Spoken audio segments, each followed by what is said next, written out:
Okay, Giselle, so tell me a little bit about yourself.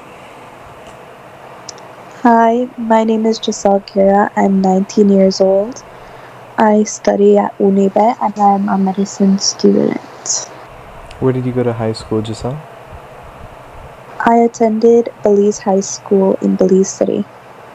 Alright, now describe the situation or situations you confronted as a member of this minority. Well, I feel like I have always felt like an outsider. Mm-hmm. Growing up, I grew up in a very religious family, and it felt like I was never accepted for being gay, and it hurt because it was from those that I loved. This really ate at me, and I hated the fact that I was gay. So I tried everything possible to change that, but nothing worked. I would cry countless times, and at one point I even tried harming myself. One day, though, I finally realized that people should love me for who I am. Mm-hmm. And which have been the biggest social challenges that you've encountered? This is a tough one. Um, Obviously, I'd have to say that, and I think a lot of people would agree with me on this, is that one of the biggest challenges is dealing with the judgments of others. I literally feel at times that the eyes of others are burning through the back of my skull, and I can even hear the whispers of their mean remarks spreading from one person to another.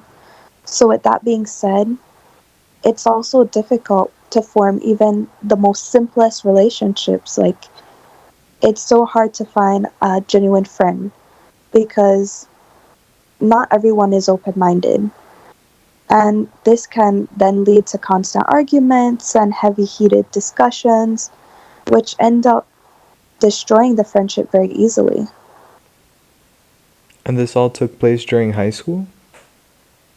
Yeah, I also attended a junior college in Belize City, and it happened there as well. And at what year during your time at high school did this occur or start? Well, I finally realized that I was gay in around my end of sophomore year, so around junior year, it's when it began. Hmm. And did it explode into a big thing, or was it just one person that just started spreading it around? Well, one person, one girl specifically, she was really against gay people, and she started spreading a rumor about me being gay because I hadn't come out at the time, Mm-hmm. and it spread like a wildfire, and I felt like I was really being attacked. Wow. And who's been your support system, while you went through this? Thankfully, someone that I can always rely on is my grandma. So, in the beginning, she was not able to understand where I was coming from, and she wasn't, it ate at her that she wasn't able to figure out why I am the way I am. So, eventually, she finally came to terms with it, but the way we got there is that I had to sit her down and I let her ask all the questions that she wanted so that she could be educated and so that she could understand me better. I Mm. think this was really a bonding experience for the both of us. And ever since then, she has like not left my side. She always checks up on me and makes sure that I'm okay. And if I feel like I'm being bullied, she stands up for me. Another person I can always count on is my best friend Nina. And Nina is honestly a beautiful soul with a big heart. So she has been with me from day one, from since we were little kids. And she has accepted me for who I am.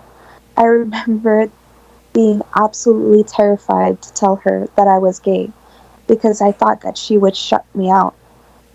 But instead, she acted the total opposite. And she told me that she loved me for who I am, regardless of what gender I'm attracted to. She comforted me in times where I felt depressed or even unloved. and she constantly had to reassure me whenever I needed.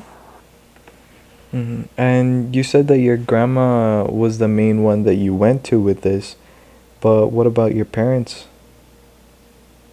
Well, like I said in the beginning of the interview, I grew up in a very religious family, and they're very, very, very religious. And in the Bible, they're very against gays.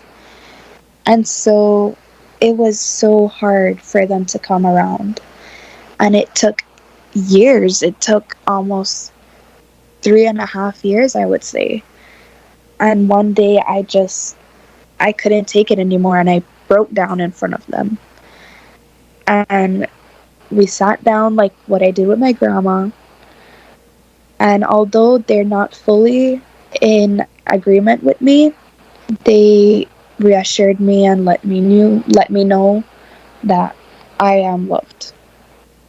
That's good.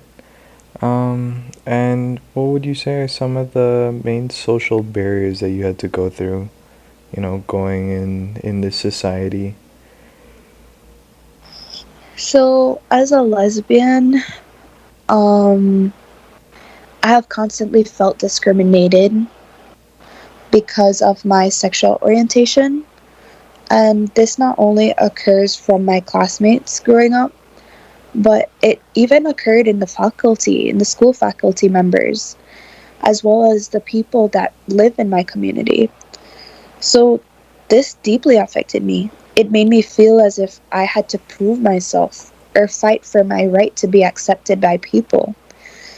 Sometimes it wasn't even that blatant, it was the smaller things, such as a girl's uncomfortable body language. It would happen with any minor sort of physical touch. Whether it was an accidental hand touch when reaching for something or sitting too close next to each other.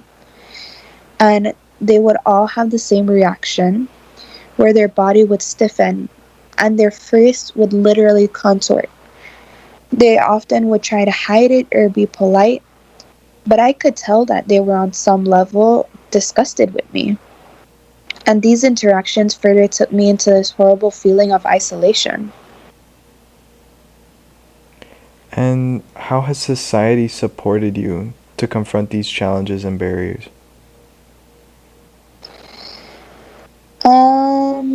Well, because of the loneliness and the isolation I felt in high school, I began to escape to social platforms and chat rooms.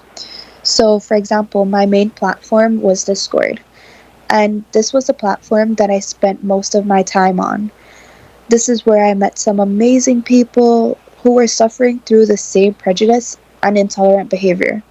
So these platforms allowed for us to share not only our experiences, but also our strengths. It gave me a place where I felt like I can voice my grievances and have people that actually relate.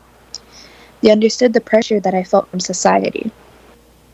So these people would never hesitate to give me advice, and they would help me rebuild my broken self esteem. I would say that I even feel like I was different, and that made me less than everyone else. So the truth is, I am just as vulnerable because I am me. I am one of a kind, and that makes me valuable.